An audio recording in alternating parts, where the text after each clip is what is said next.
आप तालिबान को फिर क्रिटिसाइज कैसे नहीं कर रहे? बिकॉज उससे ज्यादा कंजर्वेटिव क्या होगा जो टाइम में पीछे जाना चाह रहा है? आप तो प्रोग्रेसिव हो ना, आप तो प्रोग्रेस करना चाह रहे हो ना, आप तो आगे जाना चाह रहे हो। ये आइडियोलॉजी तो आपको पीछे लेके जाती है। I am not a big fan of Modi, but come on, hypocrisy की भी कोई सीमा होती है भाई। सवाल जो मैं पूछूं तभी तो मैं इंसान हूं। Now I usually try to keep myself from ऐसी geopolitical situations जिसका इंडिया से कुछ लेना देना नहीं है, बट तालिबान वाला case is something very different because Pakistan is right next to Afghanistan. Taliban और पाकिस्तान बहुत पुराने एलाइज हैं। हो सकता है साथ में मिलके they will become ever stronger and they will fund fuel a lot of terrorist activities against India, which is sad. But this video is not about that. This video is about those people जो अपने आप को progressive कहते हैं, अपने आप को liberal कहते हैं और कहीं ना कहीं अगेंस्ट होते हैं बीजेपी और आरएसएस के, बिकॉज बीजेपी और आरएसएस को वो कंजर्वेटिव मानते हैं। प्रोग्रेसिव आइडियोलॉजी है कंजर्वेटिव आइडियोलॉजी, राइट? प्रोग्रेसिव कहते हैं कि हमें टाइम के साथ आगे प्रोग्रेस करने के लिए बहुत सारे सोशल रिफॉर्म्स लाने पड़ेंगे, चेंज करना पड़ेगा अपना तरीका लगातार। कंजर्वेटिव कहीं ना कहीं कहते हैं कि नहीं, हमें अपने ट्रेडिशनल वैल्यूज और कल्चर्स के साथ इंस्टिल्ड होकर रहना है because that's the very essence of our identity. बहुत मोटा मोटा प्लेन बता रहा हूं मैं, ऑब्वियसली बहुत इंट्रिकेसीज होती हैं दोनों चीजों में, बट तालिबान की आइडियोलॉजी जो है बहुत ज्यादा कंजर्वेटिव है। यहाँ पर हिपोक्रेसी दिखती है उन प्रोग्रेसिव लोगों की। मैं उनको प्रोग्रेसिव नहीं मानता, बट वो लोग जो अपने आप को प्रोग्रेसिव कहते हैं, सेल्फ अक्लेम्ड प्रोग्रेसिव, जो तालिबान को कहीं ना कहीं सपोर्ट कर रहे हैं।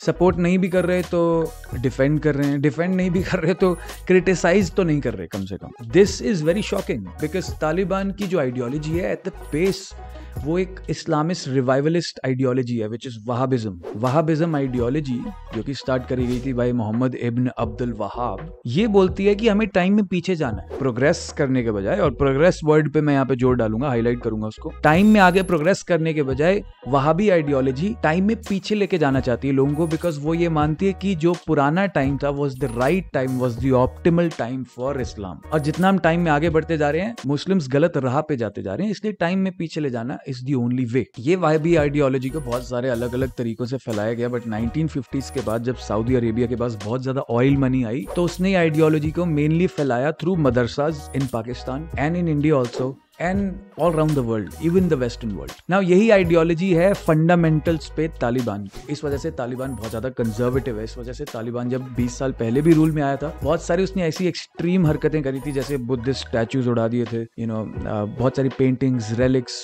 और ये ग्रेव्स, ये सारी चीजें उड़ा दी थी। और कहीं ना कहीं इसी वजह से with in the Muslim world भी एक टेंशन रहती है हमेशा कि जैसे ही कोई एक ऐसा मुस्लिम ग्रुप होता है जो प्रोग्रेसिव होता है अपनी सोच में, वो वहाबी आइडियोलॉजी के अगेंस्ट हो जाती है चीज। तो इसलिए with in the Muslim world भी टेंशन रहती है कि कौन ट्रू मुस्लिम है, कौन ट्रू इस्लाम को फॉलो कर रहा है, ब्ला ब्ला ब्ला। मैं आता हूँ वापस इंडिया वाले केस में कि अगर आप इंडिया में रह के बीजेपी आरएसएस को कंजर्वेटिव कहते हो, अंडरस्टैंडेबल, राइटफुली सो आप ये कह रहे हो, okay get it, but at the same time आप तालिबान को फिर क्रिटिसाइज कैसे नहीं कर रहे? बिकॉज उससे ज्यादा कंजर्वेटिव क्या होगा जो टाइम में पीछे जाना चाह रहा है? आप तो प्रोग्रेसिव हो ना, आप तो प्रोग्रेस करना चाह रहे हो ना, आप तो आगे जाना चाह रहे हो। ये आइडियोलॉजी तो आपको पीछे लेके जाती है।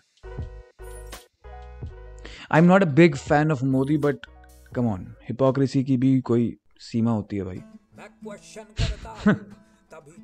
I don't know. What do you think? Let me know in the comments. We'll see you in the next video. सवाल जो मैं पूछूं तभी तो मैं इंसान हूं।